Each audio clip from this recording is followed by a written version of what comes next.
Hello guys, my name is Prakash Saini. आज की इस वीडियो में हम बात करेंगे क्लास 11th के चैप्टर नंबर 4, जिसका नाम है Newton first law of motion. उसी में से एक टॉपिक लिया गया है गति के नियम, यानी कि Newton first law of motion, second law of motion, third law of motion. यदि अभी तक वीडियो को लाइक सब्सक्राइब शेयर नहीं किया तो वीडियो को सब्सक्राइब जरूर कर दीजिएगा। ये पूरा का पूरा जो कोर्स होगा वो नीट के लिए भी अवेलेबल है। यदि कोई नीट की तैयारी कर रहे हैं तो वो भी इस वीडियो को देख सकते हैं, और वीडियो को शेयर करना मत भूलिएगा। हिंदी इंग्लिश दोनों में समझेंगे। यदि कोई डाउट हो तो कमेंट में लिखकर जरूर भेज देना। वीडियो को स्टार्ट करते हैं बिना किसी देरी के। पहला नियम आता है फर्स्ट लॉ ऑफ मोशन। पहले देखते हैं क्या कह रहे हैं, फिर हम इसको डायग्राम्स के माध्यम से समझेंगे। भरे पड़े हैं डायग्राम्स, आपको सभी डायग्राम से ही समझाया जाएगा। Newton first law of motion, जिन्हें इनर्शिया लॉस ऑफ इनर्शिया भी कहा जाता है। The first law of motion also knowns as law of inertia states that an object at rest will remain at rest. यानी कि the first law of motion, यानी जो गति का प्रथम नियम है, उसे इन जड़त्व का नियम भी कहते हैं। And an object in motion will continue to move with a constant velocity unless acted upon by an external force। यानी कि ये कह रहा है, यदि कोई वस्तु है, वो ऑब्जेक्ट है, वो रेस्ट कंडीशन में है, तो वो रेस्ट कंडीशन में ही रहेगी जब तक कि उस पर कोई बाह्य बल यानी कि एक्सटर्नल फोर्स नहीं लग जाता। और यदि कोई गतिमान या मोशन की कोई ऑब्जेक्ट है, वो मोशन कर रही है, गति कर रही है, तो वो गति करती रहेगी जब तक कि एक्सटर्नल फोर्स उस पर नहीं लग जाए। अब डायग्राम्स के माध्यम से समझते हैं तो आपको अच्छे से समझ में आएगा। ये एक डायग्राम देखिए आप, और डायग्राम देख पा रहे हैं, ये ग्लास है एक। ये ग्लास है, उसके ऊपर एक, मान लो आप, एक प्लेट रखी हुई है। प्लेट रखी हुई है और उस पर एक सिक्का पड़ा है। आपने ऐसे एग्जाम्पल बहुत सुने होंगे और देखे भी होंगे।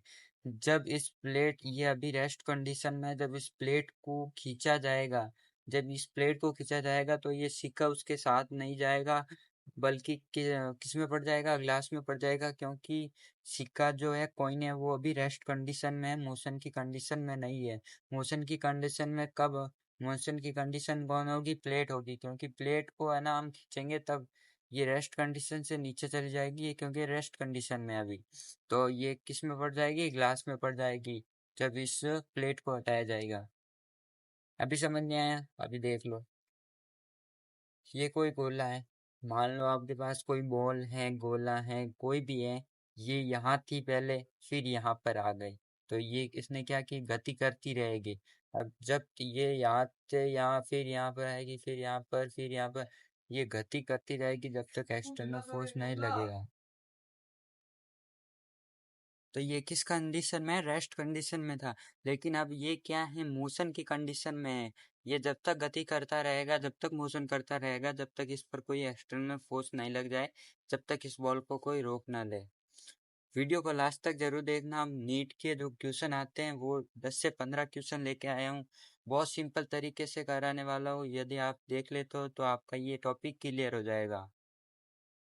अगला है गति का जो लॉस ऑफ सेकेंड लॉस है, न्यूटन का सेकेंड लॉ ऑफ मोशन है, उसको समझने के लिए हमें मोमेंटम की जरूरत पड़ती है। मोमेंटम को समझना बहुत ही जरूरी है। The product of an objects mass and velocity, यानी कि जो मोमेंटम होता है, स्वयं वो वेलोसिटी और मास का मिक्सर है, यानी कि इससे मिलकर ये बना है। देखो, ये बॉल है, ये इस दिशा में जा रही है। अब इसका किस पर डिपेंड करेगा? एक तो वेलोसिटी, एक तो मास। एक मिनट, कलर चेंज कर देता हूँ। कौन सा करें? एक तो मास पर और एक वेलोसिटी। यानी कि ये पूरा इसका द्रव्यमान है, इस बॉल का, गोले का। और इसकी वेलोसिटी डिपेंड करेगी, तब क्या हो जाएगा? P equal to mv। क्योंकि हम जो स्वेग मोमेंटम है, इसे P से प्रेजेंट करते हैं। और ये क्या है? एक राशि है। कौन सी है? वेक्टर क्वांटिटी है, सदिश राशि है momentum. Momentum in physics, moment में फिजिक्स का क्या काम है वो देख लेते हैं, इससे आपको पूरा क्लियर हो जाएगा। Momentum in physics, momentum is mass in motion, it is the product and mass of and velocity, यानी कि ये वेक्टर पी या vector P equal to M vector U, M vector V होता है, यानी कि मास और वेलोसिटी का जो मिक्सचर होता है वो किस हम कह सकते हैं, दोनों का जो गुणनफल होता है उसको हम क्या कह सकते हैं, स्वेग कह सकते हैं, मोमेंटम कह सकते हैं। ये देखो ये कार है, रोड पर चल रही है, ये कार है कोई रोड पर चल रही है, v यानी कि जो इसकी वेलोसिटी है वो 27 मीटर पर सेकेंड है, इसकी वेलोसिटी और इसका जो मास है वो कितना है 160 यानी कि 1650 किलोग्राम, 1650 किलोग्राम इसका क्या है, द्रव्यमान है, मास है। जब ये कार इस तरफ जाएगी तो इसको इसका भार डिपेंड करेगा वेलोसिटी पर। तो अब देख लेते हैं, तो vector p equal to M V होता है, तो m इंटू वी यानी कि मास इंटू वेलोसिटी करके देख लो, तो हमारे पास संवेग जो मोमेंटम होगा वो कितना आएगा, 44,550 किलोग्राम मीटर पर second. But remember, momentum is a vector, so it has both the magnitude and direction, यानी कि इसकी एक डायरेक्शन होती है, एक निश्चित दिशा भी होती है। तो आपको समझ में आया? यदि अभी तक आपको समझ नहीं आया तो एक और उदाहरण से समझाता हूँ, एग्जाम्पल से, जिससे आपको पक्का 100% क्लियर हो जाएगा। देखो, quantitative मोमेंटियल लाइनियर, यानी कि vector p equal to M vector v। जब ये एक लड़की है, कोई भी लड़की है, यदि ये इस बॉल को, ये एक बॉल है, इस बॉल को इस जब इस बॉल को या इससे मारती है तो ये बॉल यहाँ से इस पर आती है, यानी कि कांच की ग्लास, यानी कि ये कांच की कोई बोतल है, कांच की बोतल है, उससे टकराती है, ये पूरा टूट जाए, ये रेस्ट कंडीशन में है बोतल, यानी कि ये रेस्ट कंडीशन में है कांच की बोतल। जब ये बॉल इसकी तरफ आती है तो इसमें क्या चाहिएगा, वेलोसिटी, इसकी वेलोसिटी क्या है, वेलोसिटी डिपेंड करेगी और इसका मास कितना है, यदि ये जितना हल्की होगी उतना ही इसकी वेलोसिटी ज़्यादा होगी, यदि भार ज़्यादा होगा, मास ज़्यादा होगा तो वेलोसिटी कम होगी। तो ये इसको तोड़ के निकल जाएगी क्योंकि बॉल की जो वेलोसिटी है वो ज़्यादा है और मास कम है। यदि ये भी समझ नहीं आया तो भाई और समझाते, देखो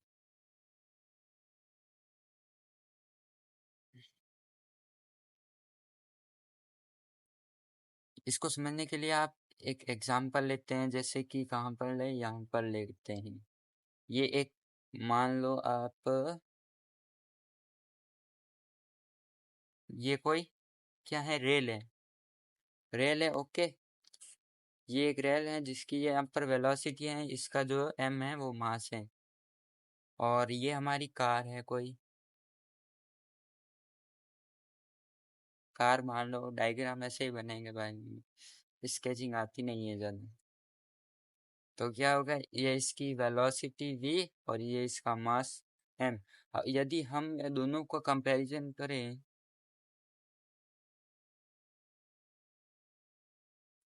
तो यदि इन दोनों को कंपैरिजन करें तो हम मान लेते हैं कि जो रेल है उसका द्रव्यमान m1 है और वेग क्या हो गया, वेलोसिटी v1 है, यानी कि p1 ये हो गया।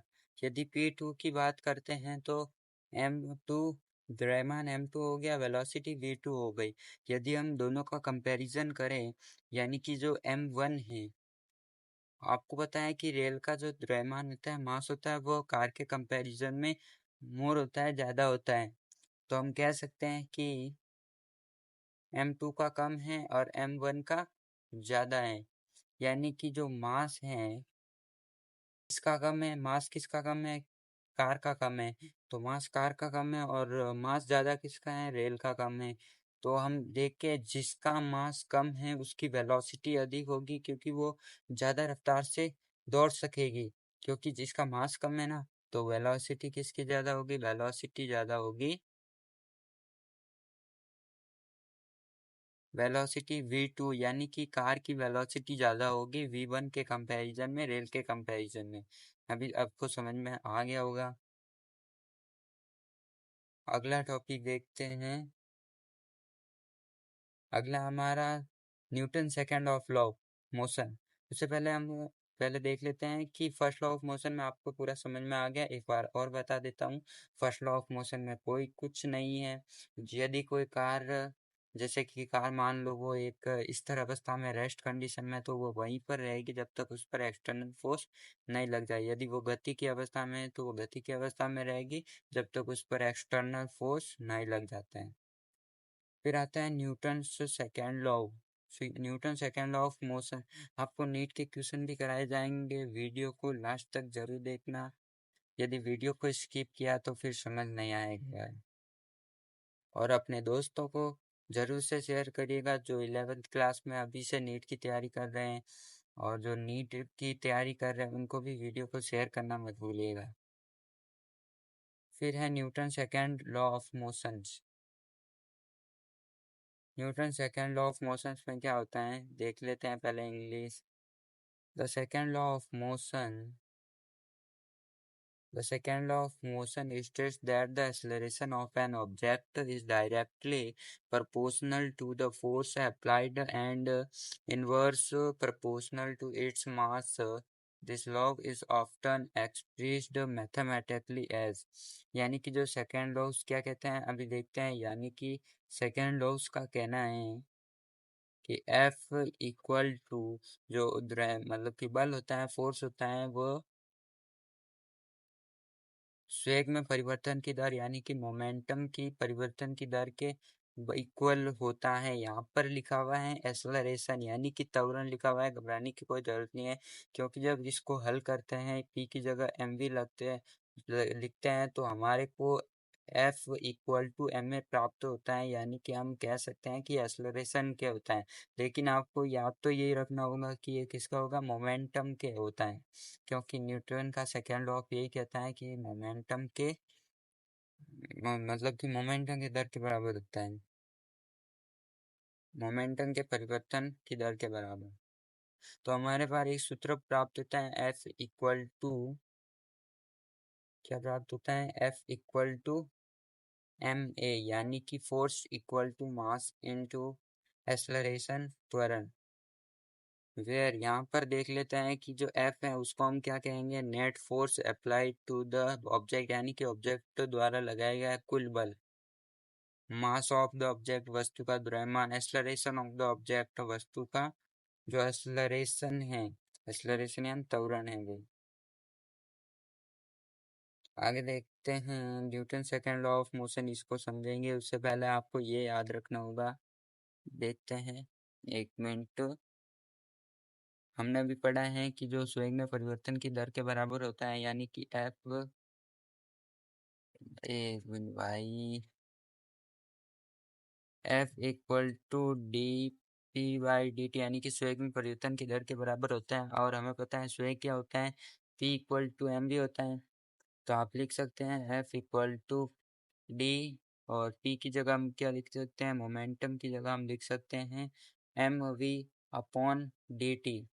और इसको यदि सॉल्व करें और जो मास है उसको हम बाहर ले लेते हैं, क्योंकि ये कॉन्स्टेंट्स हैं, कॉन्स्टेंट को बाहर ले लेते हैं, तो F equal to M D V by D T. और जो D V by D T होता है आपको पता होगा एक्सेलरेशन होता है, क्योंकि आपको पता है सूत्र होता है A equal to D V upon T. और यदि उसको इसमें बदलें, यानी कि अवकलन अवकलन में बदले तो इस प्रकार होगा। तो यहाँ पर हम क्या लिख सकते हैं, F equal to M A. यदि वेग यदि वेग यानी कि v कांस्टेंट हो तो ये भी आता है बहुत बार क्वेश्चन। यदि वेग यानी कि जो वेग है वो कांस्टेंट हो, मास कांस्टेंट नहीं हो, वेग कांस्टेंट हो, तो हम क्या करेंगे, v को बाहर ले लेंगे और dm बाई dt, ये फॉर्मूला बन जाता है यहाँ से, dm अपॉन dt। अब Newton second law of motions क्या कहता है। न्यूटन का सेकेंड लॉ ऑफ मोशंस का कहना है कि न्यूटन्स के F equal to M A होगा यदि बल लगेगा, कुल बल लगेगा तो उस डिपेंड किस पर करेगा, उसके मास पर और एक्सेलरेशन पर डिपेंड करेगा। ये आपको पता होना चाहिए, ये सेकेंड लॉ ऑफ मोशन का कहना है। एफ फोर्स है, mass of the body, acceleration of the body, ये बताया गया है। न्यूटन सेकेंड लॉ को आप इस तरह से समझ सकते हैं।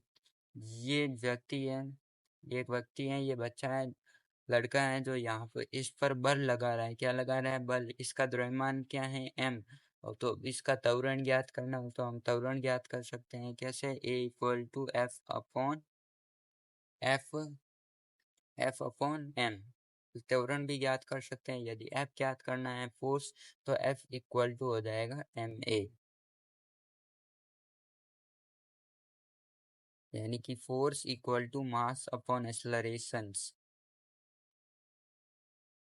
आप ऐसे भी समझ सकते हैं, the free body diagrams for both object are the same.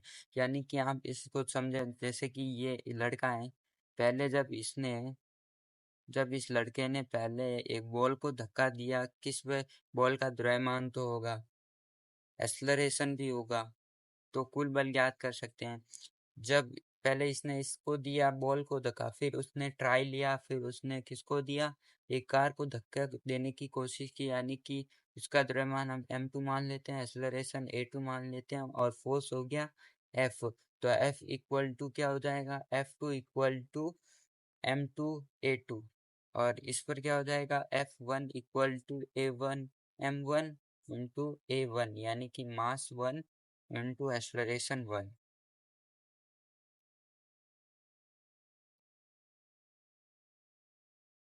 यदि वीडियो को अभी तक अच्छा लगा हो तो भाई लाइक जरूर से कर दीजिएगा, प्लीज़ सब्सक्राइब कर दीजिएगा। यदि हम लाइव में भी आके आपके, यदि 50 सब्सक्राइब से ज़्यादा करा दे तो हम लाइव में आएंगे, लाइव में आके आपके जो डाउट होंगे उनको भी पूछ सकेंगे। तो प्लीज़ सब्सक्राइब जरूर से कर दीजिएगा। फिर आता है न्यूटन का थर्ड लॉ ऑफ मोशन। ये सभी को पता आता है थर्ड लॉ ऑफ मोशन क्या है। The third law of motion states that every actions there is an equal and opposite reaction. ये अपोजिट रिएक्शन होता है जिसे क्रिया प्रतिक्रिया का नियम भी कहते हैं, आपको बताएं। When two objects interact, they apply forces to one another that are equal in magnitude and opposite in directions। ये directions के opposite होता है। यदि आप यदि आप दीवार है, आपकी दीवार को आप धक्का दे रहे हो अपने हाथ से, तो आपकी दीवार है वो आपको वापस धकेलेगी, यानी कि रिएक्शन हो गया ना, डायरेक्ट अपोजिट रिएक्शन हो गया। अपोजिट इन डायरेक्शन यानी कि दिशा में, वो विपरीत दिशा में वो क्या लगेगा? बल लगेगा। यानी कि जैसे कि हम समझते हैं, ये हमारी एक दीवार है, यहाँ पर ये कोई बच्चा है, ये क्या करता है कि इसको धकेलता है, यानी कि दीवार को ऐसे ऐसे मतलब कि दीवार को धकेलता है। तो क्या होगा, जब इसने दीवार को धकेला तो यहाँ पर इसने भी फोर्स दिया है, तो इसको फोर्स मान लेते हैं F1, मान लिया F1। और दीवार का फोर्स लगेगा इस तरफ इसको, यानी कि अपोजिट हो गया, तो ये क्या हो गया? F2। तो हम क्या लिख सकते हैं? F1 equal to minus F2 minus क्यों लिखा? क्योंकि अपोजिट डायरेक्शन में लग रहा है, ये इस तरफ लगा रहा है, तो ये दीवार इस तरफ लगा रही है, यानी कि अपोजिट डायरेक्शंस में। F1 पहला बल और F2 दूसरा बल। न्यूटन के गति का तृतीय नियम हिंदी में समझ लीजिए। गति का तृतीय नियम कहता है कि हर क्रिया एक समान और विपरीत प्रतिक्रिया होती है। जब दो वस्तुएं परस्पर क्रिया करती हैं तो वे एक दूसरे पर समान मात्रा में और विपरीत दिशा में बल लगाती हैं। यह आप देखिए, जब रॉकेट को लॉन्च किया जाता है तो यहाँ पर जो नीचे की तरफ लगता है वो फोर्स होता है। एक नीचे की तरफ लगेगा और एक क्या लगेगा? ऊपर की ओर लगेगा। जब नीचे की तरफ जो फोर्स लगेगा उसी के चलते वो क्या होगी, जो लॉन्च होगा, जबकि रॉकेट लॉन्च होगा जो ऊपर की ओर जाएगा, किस कंडीशन में? जब जब है ना, नीचे की तरफ फोर्स लगेगा। नीचे की तरफ फोर्स को हम मान लेते हैं कि यहाँ पर नीचे की तरफ, ऊपर की तरफ मान लो F1, नीचे की तरफ मान लो F2। तो क्या हो गया? F1 equal to minus F2, क्योंकि ये विपरीत डायरेक्शन में लग रहा है। रॉकेट ऊपर जाना चाहता है, ऊपर जा रहा है, किस कंडीशन में जा रहा है? जो उसका गैसेस होती है वो नीचे की ओर लगती है, यानी कि अपोजिट डायरेक्शन में।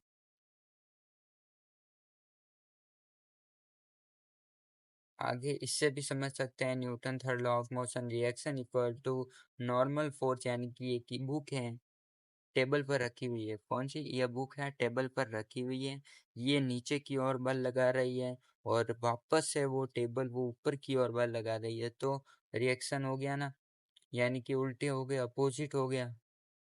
Actions weight of the book का भार क्या होगा, नीचे की तरफ क्या लगेगा, पहले ये बताओ नीचे की तरफ क्या लगेगा, m लगेगा, इसका द्रव्यमान है, m लगेगा, इसका द्रव्यमान है, और क्या लगेगा, g, ग्रेविटी भी लगेगी ना, तो mg हो जाएगा। तो वेट इक्वल टू क्या होगा, तो weight equal to mg, mass into gravity.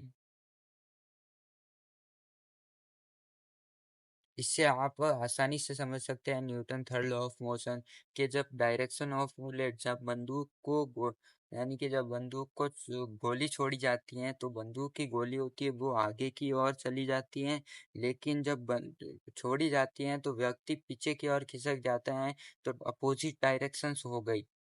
तो क्या हो गया, for every action there is an equal and opposite reaction. जब गोली को दागा जाता है तो गोली आगे चली जाती है, वो मैन होता है वो पीछे की ओर चली जाती है, अर्थात बंदूक पीछे की ओर खिसकती है। क्यों खिसकती है, क्योंकि हम पढ़ रहे हैं कि कौन सा Newton third law of motion उसमें कहा गया है। क्यों कहा गया, पहले तो ये बताओ। क्योंकि जब इस तरफ जो लगेगी, क्या लगेगा, इस तरफ क्या लगेगा, F1 फोर्स लगेगा, पीछे की तरफ क्या आ जाएगा वापस, F2 माइनस F2, तो F2 F1 equal to minus F2, यानी कि जितना गोली आगे की तरफ जाएगी उससे और जो पीछे की ओर खिसकने वाली है। आगे क्वेश्चन करने से पहले आवेग को समझ लेते हैं। आवेग भी बहुत इंपॉर्टेंट है, यानी कि इसे इम्पल्स कहा जाता है। न्यूटन सेकेंड इसका मात्रक है। फोर्स और कॉम्बिनेशन किसका है, फोर्स और टाइम का कॉम्बिनेशन होता है, अर्थात तो क्या हो जाएगा, इसे आई से रिप्रेजेंट करते हैं या जे से रिप्रेजेंट करते हैं। ये वेक्टर होती है, वेक्टर फॉर्म, यानी कि इसका वेक्टर क्वांटिटी है। तो क्या होगा, फोर्स इंटू डेल्टा टी, यानी कि टी। एक तो भाई लैग कर रहा है पेन, डेल्टा टी। ओके, इसके बहुत सारे फॉर्मूले होते हैं वो देख लेते हैं। वेक्टर आई से रिप्रेजेंट करते हैं या जे से रिप्रेजेंट करते हैं तो क्या हो जाएगा, ये होता है हमारे पास F इंटू टी, और इस और I equal to 2mu cos theta भी होता है, और I equal to P final minus P initial होता है। I equal to M V minus M U होता है। ये आप फॉर्मूले याद रखने होंगे यदि आपको नीट में इनसे रिलेटेड क्वेश्चन करना है। बहुत ही कम समय में, 2 मिनट में या 1 मिनट से भी कम समय में करना है तो वह फॉर्मूले याद रखने होंगे। और F इक्वल टू क्या होता है, एम में, तो F इक्वल टू एम में होता है, तो F हम लिख सकते हैं F इक्वल टू एम। और ए त्वरण को हम क्या लिख सकते हैं, त्वरण को हम लिख सकते हैं V minus you by T. हमने पढ़ा होगा पीछे कि यदि आपने ये चैप्टर पढ़ लिया तो। और इससे रिलेटेड फॉर्मूले देखते हैं भाई, क्या जो F इक्वल टू, हमने ये बता दिया था F equal to D P by D T होता है। और इसको हम क्या लिख सकते हैं, F इक्वल टू, यदि मास कांस्टेंट है तो मास को बाहर लिखेंगे और dv बाई dt। और यदि यदि अब क्या कांस्टेंट है, वेलोसिटी कांस्टेंट है, तो इसको बाहर लिख देंगे। नीट में इससे बहुत सारे क्वेश्चन बनते हैं, ये आपको पता होना चाहिए। ये दो फॉर्मूले हैं जहाँ से नीट के क्वेश्चन बनते ही बनते हैं, लगभग ऑलमोस्ट 80% तो बनते ही बनते हैं इन दो से। आपको कोई पूछे कि न्यूटन का सेकेंड लॉ ऑफ मोशन क्या, आपको ये नहीं बताना है। ये न्यूटन का सेकेंड लॉ ऑफ मोशन का फॉर्मूला नहीं है, क्योंकि उसमें कहा गया है कि वह वेग के परिवर्तन की दर के बराबर होती है मोमेंटम के। जबकि यहाँ पर कुछ और है, देख लो, यहाँ पर मास कांस्टेंट आ गया।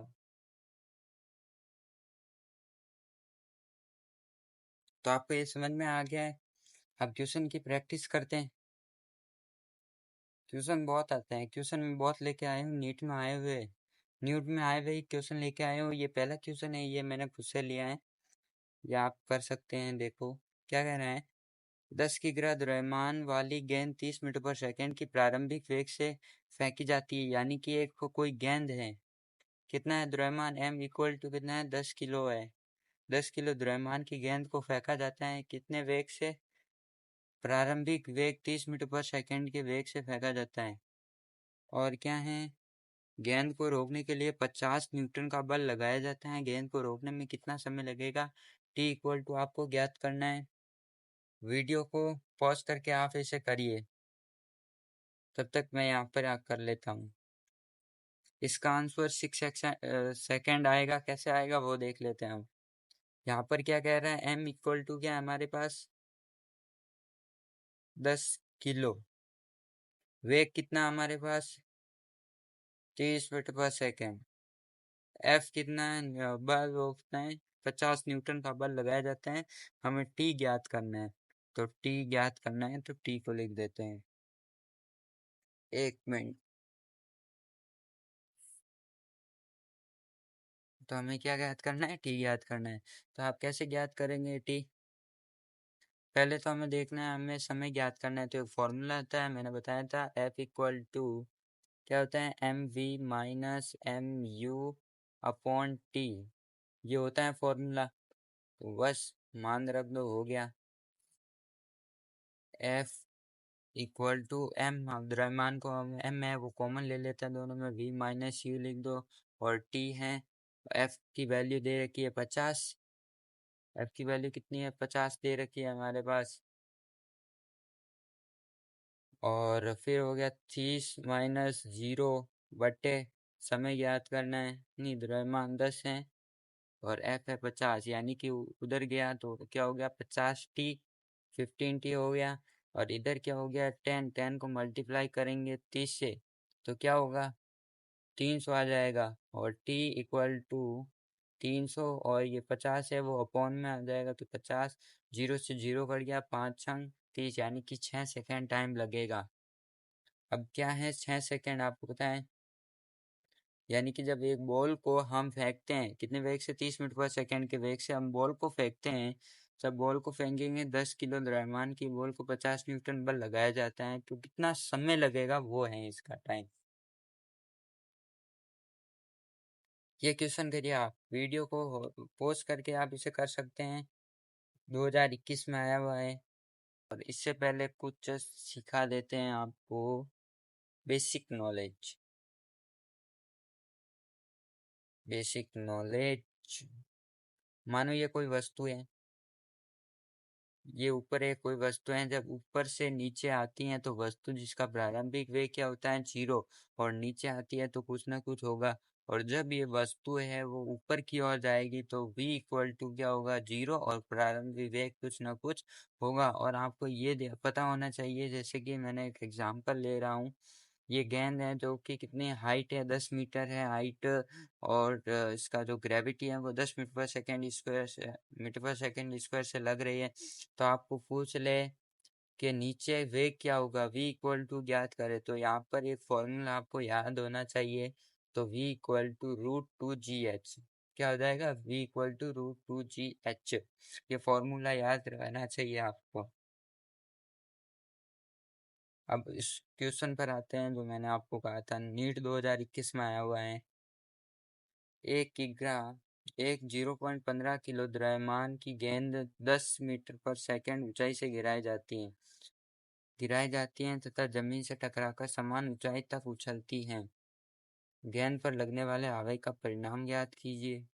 बहुत सिंपल क्वेश्चन है, आवेग ज्ञात करना, आई ज्ञात करना है। तो पहले आपको क्या करना है मैं बताता हूँ। यदि कोई क्वेश्चन करना है तो हमें पहले ज्ञात क्या करना है, 1 मिनट, 1 मिनट, 1 मिनट, 1 मिनट, आपको क्या ज्ञात करना है, आई ज्ञात करना है, यानी कि इंपल्सन ज्ञात करना है, आवेग ज्ञात करना है। तो आई इक्वल टू फॉर्मूला लिख देंगे। फॉर्मूला क्या होता है, एफ इंटू टी। हमें टी दे रखा है या नहीं दे रखा है देख लेते हैं। और हमें जी दे रखा है, जी क्या दे रखा है, 10 मीटर पर सेकेंड स्क्वायर। और 0.15 किलो द्रव्यमान की एक गेंद है, उसके 10 मीटर पर सेकेंड ऊंचाई से गिराई जाती है। तो देखो चित्र से समझो, ये कोई गेंद है जिसका द्रव्यमान कितना है 0.15 किलोग्राम। और आपको याद होना चाहिए कि जब कोई यहाँ पर ग्राम लिखा हुआ होता है तो आपको किलोग्राम में बदल के ही सॉल्व करना होगा, नहीं तो वो क्वेश्चन रॉन्ग हो जाएगा, पूरा क्वेश्चन गलत हो जाएगा फिर। तो ये क्या है, 10 मिनट में मतलब कि द्रव्यमान कितना है 0.15 किलोग्राम है द्रव्यमान। नीचे फेंकी जाती है, किस वेग से फेंकी जाती है यहाँ पर दे रखा है, वेग नहीं दे रखा है, 10 मीटर ऊंचाई से, यानी कि इसकी ऊंचाई कितनी है 10 मीटर, हाइट इक्वल टू कितना होगी 10 मीटर। और ये यहाँ पर आ जाती है गेंद, यानी कि यहाँ से गिराई जाती है और यहाँ पर आ जाती है। तो हमें ज्ञात क्या करना है, आवेग ज्ञात करना है। हमें जी दे रखा है तो हम वी पहले ज्ञात कर लेंगे। तो वी हमें अभी हमने बताया था कि वी इक्वल टू √2 GH होता है। तो वी इक्वल टू √2 इंटू जी का कितनी वैल्यू हो गई 10 लेनी है, आपको 9.8 भी ले सकते हैं, लेकिन आपको दी हुई है 10 लेनी है तो आपको 10 लेनी है। और फिर हाइट कितनी है 10 हो गई। अब देखो क्या v इक्वल टू √100 इंटू 2, और ये रूट इस पर भी लग जाएगा, दोनों का अलग कर दिया। √100 का वैल्यू होती है 10√2, यानी कि हमारे पास वेग क्या आ गया, 10√2। लेकिन ये वापस क्या कह रहा है, समान ऊंचाई तक उछलती है, जमीन से टकराई और वापस ऊपर गई उसी हाइट तक, यानी कि मानो ये यहाँ पर आई थी, वो वापस यहाँ पर चली गई गेंद। तो यहाँ पर इसके दोनों को क्या हो गया, इन दोनों का भी कर लेंगे तो वेग हमारे पास माइनस में आएगा, तो -10√2। तो पहले हम क्या ज्ञात करते हैं, ये हमने ज्ञात कर दिया, यानी कि v हमारे पास कितना आ गया 10√2, 10√2 आ गया। अब ऊपर फेंकेंगे तो हम F इक्वल टू कर देते हैं। F इक्वल टू क्या होता है, F इक्वल टू होता है M, और क्या होता है A, M A ही होता है, तो MA लिख दिया। MA को क्या लिख सकते हैं, V-U/T, ये लिख दिया। ये पूरी वैल्यू यहाँ पर रख सकते हैं हम, तो यहाँ पर रखते हैं I equal to MV-U/T into T। T से T कट गया, T से T कट गया, बचा क्या हमारे पास MV-U, और ये हमने आपको फॉर्मूला भी बताया था। तो I इक्वल टू MV-MU भी लिख सकते हैं। द्रव्यमान कितना हमारे पास 0.15, और V कितना हमारे पास, V है हमारे पास 10√2, और ये माइनस है, और माइनस जब ऊपर जाएगी तो माइनस में और हो जाएगी, तो कितना हो गया 10√2। और इसको सॉल्व कर दो पूरे को, तो यहाँ पर क्या होगा 0.50 इंटू 10√2, और माइनस माइनस प्लस, तो कितना हो जाएगा 20√2। इसको आप नीचे रख सकते हो 0, यानी कि कितना हो गया 100। ये इससे कट गया, 2 से कट गया 10, 5 बार, 5 से कट गया 15, 3 बार, यानी कि 3√2। लेकिन यहाँ पर हमें रूट में नहीं दी हुई है, तो हम √2 की वैल्यू लिख देंगे, तो हमारे पास क्या आएगा देखते हैं। तो 1.4 लिख देते हैं हम रूट की वैल्यू, जो कि √2 की वैल्यू 1.414 भी होती है। इसको 12 में 14 में 14 14 या 42 होता है, तो 4.2 आ गया हमारा आंसर। बस यही है आंसर, कितना है 4.2 मीटर पर सेकेंड स्क्वायर, ये हमारा इसका आंसर है। ये आपके लिए क्वेश्चन है, आप इसे कमेंट लिख के पूरा सॉल्व करके प्लीज़ कमेंट में ज़रूर दीजिएगा आंसर इसका, और यदि नहीं आता है तो मुझे बता दीजिएगा, हम नेक्स्ट वीडियो में इसको कर लेंगे। अब भाई देखो कैसे न्यूज़ के क्वेश्चन आएंगे, आप देखो एक बार। 1996 में एक क्वेश्चन आया था कि किसी पिंड पर 10 न्यूटन का बल लगाने से 1 मीटर पर सेकेंड, भाई क्या ही पूछ लिया, F इक्वल टू MA होता है। एफ इक्वल टू एम में होता है। हमें ज्ञात क्या करना है, द्रव्यमान ज्ञात करना है, तो M equal to F A हो गया। बस और क्या करना है, एम ज्ञात करना है। ये क्या हो गया, 10/A कितना हो गया, 10, बात खत्म बस। तो आंसर क्या हो गया, 10 किलो इसका द्रव्यमान हो गया। बहुत सिंपल क्वेश्चन आया था 1996 में, बच्चों वाला क्वेश्चन था ये। बलों की भौतिक स्वतंत्रता निम्नलिखित का परिणाम है, किसका परिणाम है बताइएगा। यह है गति का पहला नियम का परिणाम है। 1991 में क्वेश्चन आया था, बलों की भौतिक स्वतंत्रता, यानी कि बलों की, ये क्या कह रहा है, बलों की भौतिक स्वतंत्रता, यानी कि बल है भौतिक है, स्वतंत्र है बल, इसमें बल स्वतंत्र है। यदि बल लगाएंगे तो ही कोई मतलब कि मोशन होगा। ये किसमें, गति का प्रथम नियम। यदि कोई वस्तु रुकी हुई तो रुकी रहेगी, चल रही है तो चलती रहेगी जब तक एक्सटर्नल फोर्स नहीं लग जाता। यदि रॉकेट पर 345 न्यूटन पर का बल लगता है जबकि वह 300 मीटर पर सेकंड से चलता है, ईंधन के जलने की दर। देखो 1995 में क्वेश्चन आया था, कितने में आया था, 1995 में एक क्वेश्चन आया था। इसको हल करते हैं, हमने एक फॉर्मूला देखा था, क्या देखा था, F equal to V D M by D T. यहाँ से क्वेश्चन बहुत आते हैं, पहले बता देते हैं। तो क्या हो जाएगा, एफ इक्वल टू, ये वी है, इसको इधर भेजते हैं तो अपॉन में चला जाएगा D M by D T. हमें क्या ज्ञात करना है, यही तो ज्ञात करना है। तो ये यहाँ से मान रख दो। तो मान क्या है, कितने न्यूटन का, 345, एफ है 345 और नीचे 3। जब इसको सॉल्व करोगे तो आपके पास आएगा 1 यानी कि इसको इससे भाग दोगे तो 1.15 किलोग्राम पर सेकेंड, किलोग्राम सेकेंड। अगला क्वेश्चन नीट 1996 में आया था। 1996 में तो 150 ग्राम के एक बॉल पर 20 मीटर पर सेकेंड त्वरण से गतिशील है, बल 0.8 मीटर से लगता है। आवेगीय बल, आवेगीय बल का मतलब है आवेग ज्ञात करना है, आई ज्ञात करना है। आई, एक तो पेन नहीं चल रहा है, क्या करें, नया लेना पड़ेगा। आई ज्ञात करना, ओके। तो हमें दे रखा है द्रव्यमान क्या है, 150 ग्राम में, किलोग्राम में बदलो इसको, ये अभी ग्राम में है। एम इक्वल टू 150/1000, तो ये कितना में बदल गया, किलोग्राम में बदल गया, ओके। एक्सलरेशन दे रखा है, एफ ज्ञात करते हैं।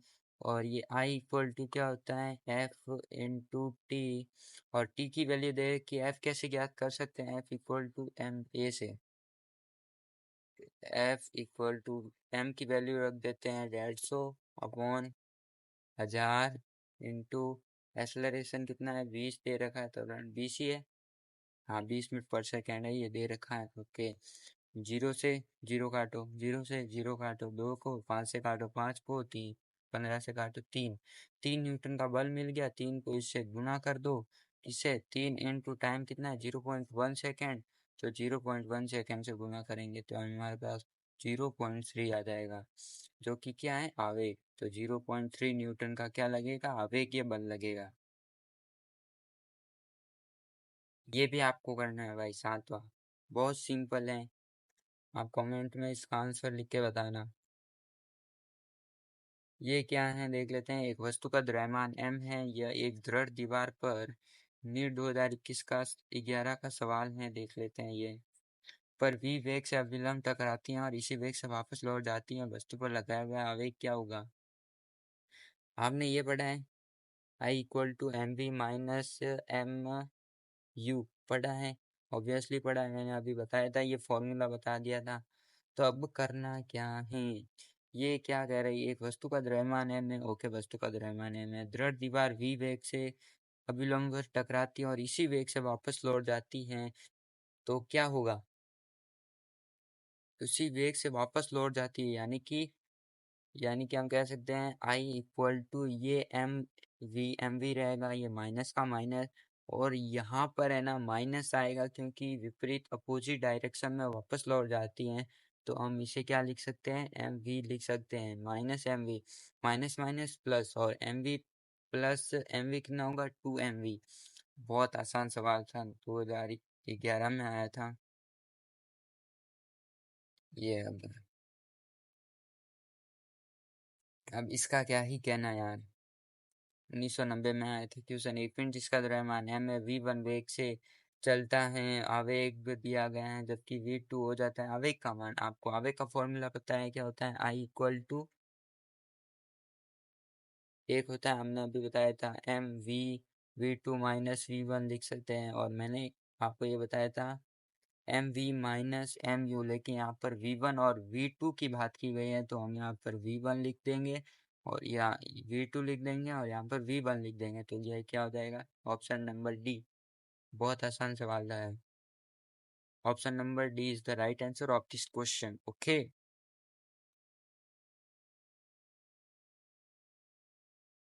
ये भी आपको बताना है। कैसे आया आपको बताना है। कमेंट में भाई इसके आंसर हमें चाहिए, प्लीज बता देना। बस हो गया। तो बस आज की वीडियो में बस इतना ही। मिलते हैं किसी नए टॉपिक के साथ, तब तक के लिए बाय बाय। यदि अभी वीडियो को सब्सक्राइब नहीं किया है तो भाई वीडियो को सब्सक्राइब जरूर कर देना और अपने दोस्तों को शेयर कर देना जो नीट की तैयारी कर रहे हैं, जो क्लास 11 में हैं, जो नीट की तैयारी करना चाहते हैं। और वीडियो को सब्सक्राइब भी जरूर कर देना। मिलते हैं किसी नेक्स्ट वीडियो में नए टॉपिक के साथ, तब तक के लिए बाय बाय।